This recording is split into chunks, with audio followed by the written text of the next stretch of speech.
Welcome, gentle listener. I am Baldermort, your faithful servant, and I wish to introduce you to the forces, factions, and important faces of the Warhammer 40k setting, the grim darkness of the far future.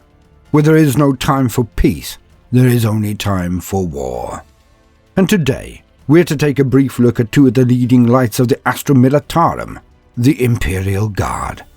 They hail from the death world of Catachan, and epitomize the practices and doctrines of their regiment, the jungle fighters of Catachan. And so, as usual, for the very basics, let us lean on existing wisdom. To quote, Colonel Ironhand Strachen, Catachan's man of adamantium. Colonel Ironhand Straken is Catachan's most notorious and storied commanding officer. A veteran of decades of constant warfare, Straken has fought at the forefront of war battles and survived more wounds than most Imperial Guardsmen have eaten hot meals. Irascible and gutsy in the extreme, Colonel Straken leads from the front with a vigour that belies his years. Having worked his way up from the foot-slogging grunt to colonel of the entire Catachan's 2nd Green Vipers, Straken continues to share every hardship of the common soldiery. Larger than life and twice as violent, Straken can always be found where the fighting is thickest. Bellowing a constant stream of orders and invective, the colonel stands shoulder to shoulder with his fellow Catachans. Straken's lack of tolerance for any display of incompetence or cowardice is legendary, and his men redouble their efforts in their determination to live up to Straken's exacting standards.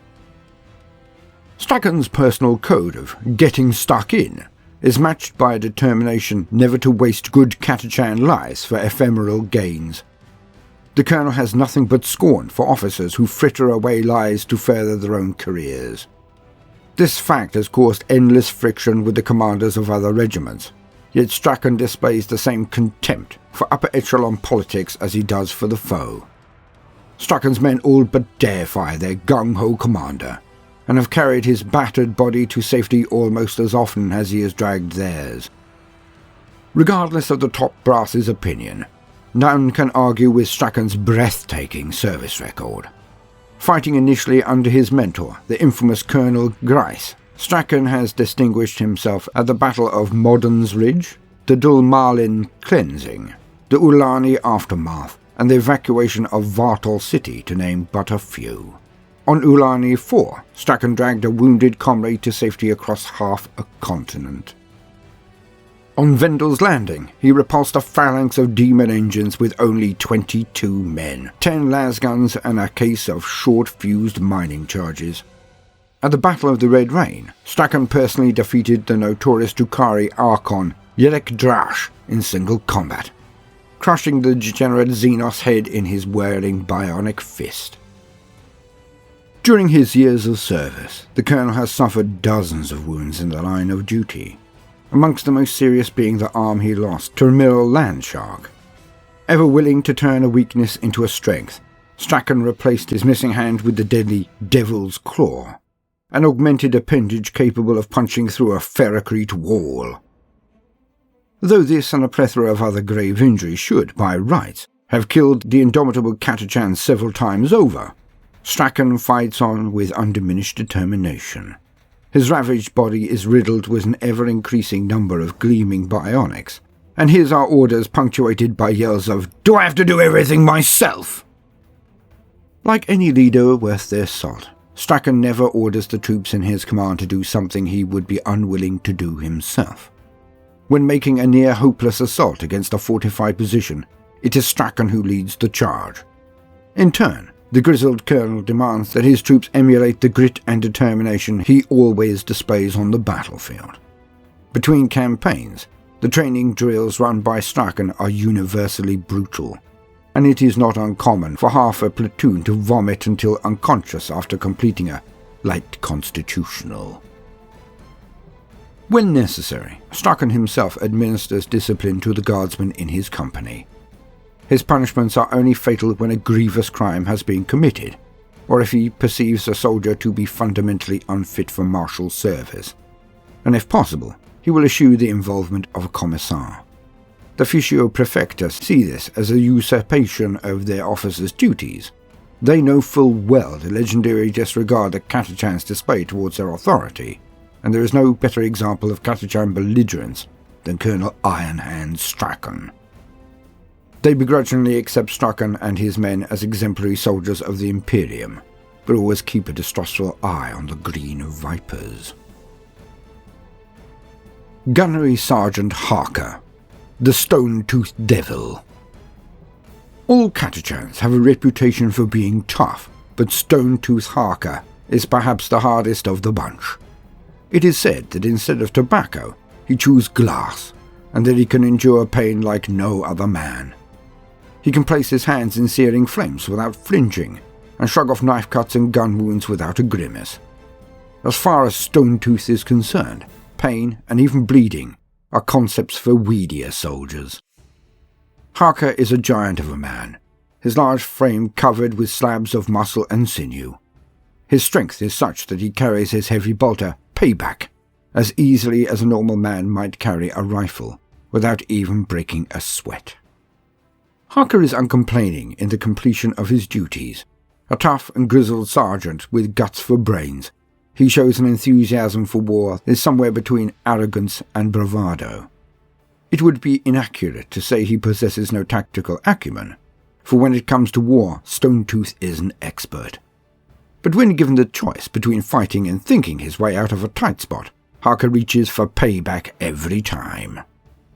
Harker has survived the most grueling campaigns, and has yet to find an enemy that won't die to the bark of his heavy bolter or the sharpened edge of his combat blade. There isn't an aspect of war he has not mastered. From rescue missions to assassinations, reconnaissance to demolitions, Harker will get the job done. He leads a squad of Catachan Devils, exceptional warriors even by the exacting standards of their birthworld. The nickname is a reference to the voracious predators of their world.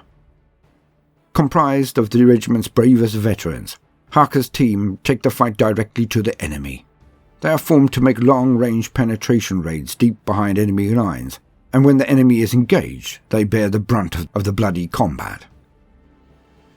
Whilst fighting the tendrils of Hive Fleet Leviathan on the twilight world of Yorn 5, Harker's squad was ambushed by a pack of Raveners, monstrous organisms that are burrowed beneath the planet's black surface. Harker's own ammunition loader was torn apart in a flurry of claws before a scream had a chance to leave his lips, and the remaining squad members were engaged in a grim fight for their lives. Harker leapt upon the closest beast without pause and wrapped his massive biceps around the alien's throat. The Ravener writhed and tried to buck him off, but Harker's grip would not slacken. Harker squeezed until, with an audible crack, the creature's neck was shattered and its serpentine body finally lay still. Harker then hefted his heavy bolter from its tripod stand and opened fire on the remaining Tyranids. Each organism burst apart as the explosive bolts did their work. His dead comrades avenged, Harker dusted himself off, slung a belt of ammunition over each shoulder, and stalked off to find the rest of his company. Payback tracking back and forth like a hound searching for prey. Exaggerated stories of inhuman heroics circulate constantly amongst the soldiers of the Astra Militarum. While dug into foxholes waiting to face inevitable horrors, these braggadocios' tales help to keep fear at bay. Though few such stories can be substantiated, those told about Gunnery Sergeant Harker are generally believed. One of the most famous is how the gargantuan trooper came to possess the heavy bolter he carried into battle, and of how it earned its name. When he was a new recruit, so the story goes, Harker's platoon was sent to eradicate a roving greenskin warband in the tangled barrens of Oriya Osseti. Only a handful of orcs had been spotted on the Death World, so reconnaissance and aerial support were deemed an unnecessary expenditure. What Harker's platoon encountered was not a ragtag bag of savages, but a hardened cadre of blood-axe warriors. The ambush launched by the orcs was as brutal as it was unexpected, and soon Harker was the only guardsman remaining.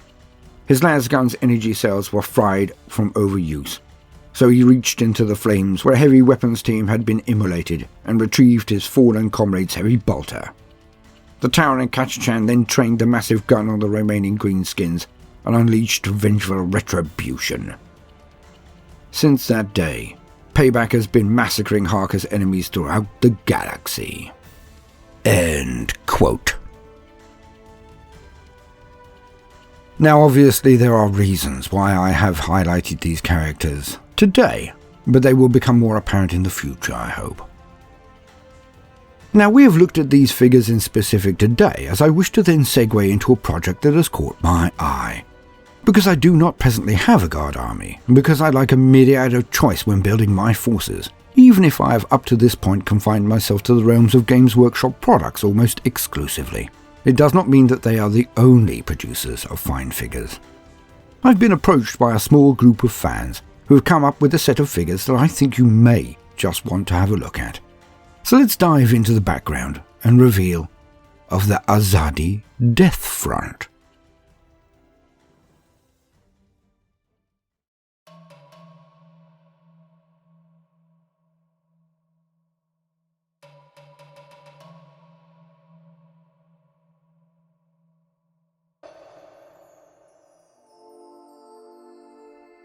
Over 1,000 blood-soaked years, the malicious forces of Hroin state have brought unspeakable terror and misery to the nomadic tribes of Mirdar. Over the last century, these foul blood deity worshipping barbarians have organized themselves and seized absolute rule over Malak's largest continent. Mirdar has fallen to an insidious dictatorship tainted by the foul touch of chaos. With all men of the proud Azadi nation ethnically cleansed or enslaved, it is now up to the brave women of the Azadi Death Front to mount a relentless rebellion against the overwhelming hordes of despicable mutants and heretics of Hroin state. The ADF is the last bastion of order and civilization. Indoctrinated with ancient fables of the victories of ironclad angels of death, holy warrior nuns, and vast regiments of countless souls crusading in the name of the one true God Kaiser of humanity. The Azadi Death Front seeks to rid their world of the presence of the Hroin state. To many of the nomadic tribes, this alleged imperial heritage is nothing but a myth. Lieutenant General Nefret Azimar, on the other hand, knows better. As the women and children of the Azadi nation took refuge from the horrors of incessant attrition warfare in the mountain ranges of northeast Mirdar, she uncovered a myriad of ancient underground bunkers and arms manufacturing facilities untouched by time. Long-forgotten industrial complexes of which the nomadic tribes have never seen the likes in over 100 generations. This cements her strong belief that the planet of Malak was once part of the interstellar empire of humanity, that her beloved Kaiser is not just a remnant of dusty old folklore. She feels it in her heart and marrow. In the cacophony of all-consuming combat, she distinctly hears his awe-inspiring voice from within, challenging her to rise to the occasion. If she can purge enough heretics, maybe, just maybe, the Holy Empire will notice Malak once more. And with the newfound potential to arm 1 million angry widows and orphans, this dream seems more realistic than ever before. 40 Emperor presents the Azadi Death Front, a range of pre-supported 3D printable guardswomen for sci-fi wargames, skirmish games, and RPGs. The Premium Army deal offers the best value possible. Get a full detachment of fierce guardswomen, as well as access to all the stretch goals we managed to unlock. Pledge fast. This campaign closes on October the 28th, 2020. I will link their Kickstarter campaign in the comments. Please be aware that I am in no way associated with or responsible for any statements or other activities from this producer of toys. I just like the toys. I have been Baldermort, your faithful servant. I hope you have enjoyed this brief introduction to some of the heroes of the Astra Militarum. If so, then please do consider liking and subscribing. If you do, then also hit the notification button as I would not want you to miss out. Now, no matter what you do today, do try to make time for fun. Toodaloo.